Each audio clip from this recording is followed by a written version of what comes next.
bagong administrasyon ubos ni People's Governor Pamela Pambaric IV, gipalambo ang serbisyo sa mga provincial ug district hospital.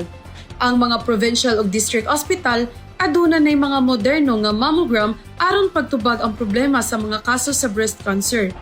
Sa bagong ekipo nga mammogram, sayon na unya madetect kung ang usa ka babayi adunay breast cancer.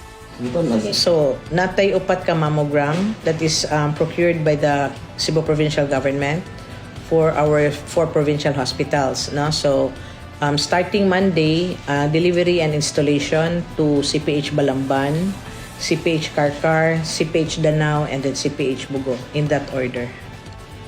So, kaning ato ang mammogram, we use this para sa examination sa breast, no?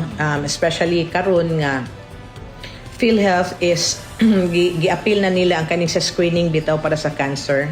Si Governor Pambaric IV naning kamot sa pagpalambo sa mga provincial ug district hospital aron daghan pang kinabuhi ang maluwas labi sa mga pasyente nga wala ika-afford sa mga private hospital.